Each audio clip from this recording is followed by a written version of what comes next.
माता सरस्वतीच्या उपदेशाने स्खलन झालेलं ब्रह्मतेज एका सर्पिणीच्या डोक्यावर पडलं आणि ते ब्रह्मतेज सर्पिणीनं भक्षण केलं. कालांतरानं त्या ब्रह्मतेजापासून तिला गर्भ राहिला व आस्तिक मुलींनी त्या ब्रह्मतेजापासून अभिहोत्र नारायण जन्म घेणार असल्याचं भाकीत केल्यामुळे तिचं सर्पयोनीच्या शत्रूंपासून रक्षण होण्यासाठी त्यांनी तिला एका घनदाट अरण्यात एका वटवृक्षाच्या डोलीत लपवलं. काही महिन्यांनी एक ब्राह्मण वडाच्या झाडाची पानं तोडायला नेमका त्याच वडाच्या झाडाजवळ आला आणि काय आश्चर्य, वडाच्या झाडात त्याला बाळाच्या रडण्याचा आवाज ऐकू आला. त्या घनदाट अरण्यात बाळाच्या रडण्याचा आवाज ऐकून ब्राह्मण आश्चर्यचकित झाला आणि त्याच वेळी आकाशवाणी झाली. हे ब्राह्मण देवता, घाबरू नका. हा रडण्याचा आवाज दुसऱ्या तिसऱ्या कोणाचा नसून तो साक्षात नारायण अवतार आहे.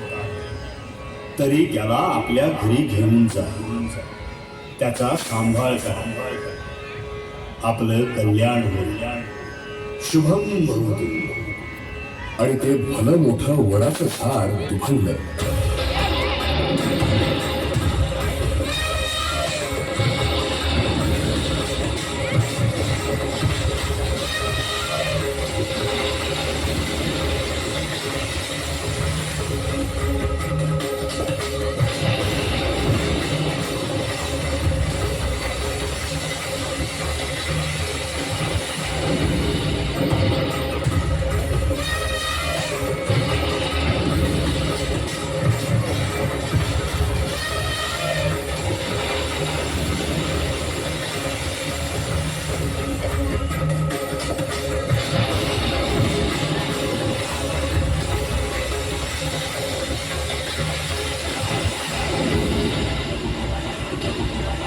ते बाळ घेऊन ब्राह्मण आनंदाने घरी गेला.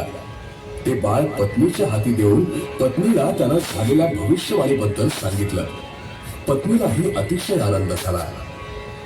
स्वामी, आपल्या हातून साक्षात नारायण अवताराचा सांभाळ केला जाणार आहे. या बालकाचं नाव आपण वटसिद्ध नागनाथ असं ठेवूया. वा वा वा, अतिशय छान कल्पना आहे. वटसिद्ध नागनाथ, काय यथार्थ नाव आहे. वटसिद्ध नागनाथ. श्रीहरी श्रीहरी श्रीहरी. अशा प्रकारे वटसिद्ध नागनाथांचा जन्म झाला. वटसिद्ध नागनाथ 7 वर्षांचे झाले. यथावकाश त्यांचा मुंजविधी पार पडला आणि नागनाथांना श्री दत्तात्रयांच्या भेटीची ओढ लागली. श्री क्षेत्र कोल्हापूर येथे आपल्या सिद्धीनं ग्रामभोजन दिलं असता वटसिद्ध नागनाथांना दत्तात्रयांनी दर्शन दिलं.